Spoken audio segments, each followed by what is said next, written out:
بسم الله الرحمن الرحيم.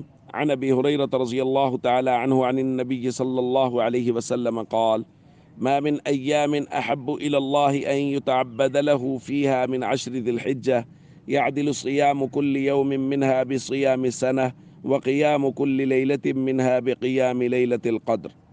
رواہ ترمذی۔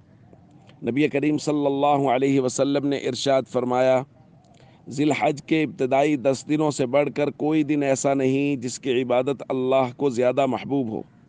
ان ایام میں سے ہر دن کا روزہ سال بھر کے روزوں کے برابر ثواب رکھتا ہے، اور ان کی ہر رات کا قیام لیلۃ القدر کے قیام کے برابر ثواب رکھتا ہے۔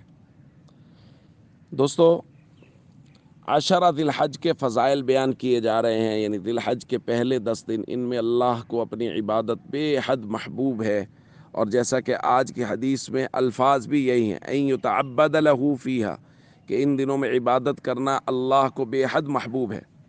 اور خاص طور پہ آج کی تاریخ میں ہم بات کریں گے ان دنوں کے روزے کی۔ حضور علیہ الصلوۃ والسلام نے فرمایا، یعدل صیام کل یوم منہا بصیام سنہ۔ یہ جو ذی الحج کے 9 دن ہیں، چونکہ عید کے دن کا روزہ نہیں ہوتا، اس سے پہلے جو 9 دن ہیں، ان میں سے ہر ایک دن کا روزہ 1 سال کے روزوں کے برابر ثواب رکھتا ہے، اور حضور نے فرمایا ہر رات کا قیام لیلۃ القدر کے قیام کے برابر ثواب رکھتا ہے۔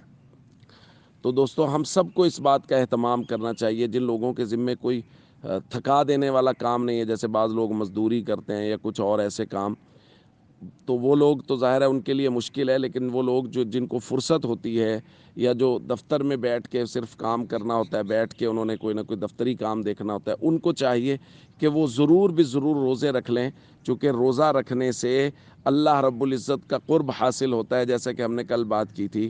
اور ان 10 دنوں کے روزے تو بہت زیادہ اہمیت کے حامل ہیں اور بہت زیادہ فضیلت رکھتے ہیں۔ السلام علیکم ورحمۃ اللہ وبرکاتہ۔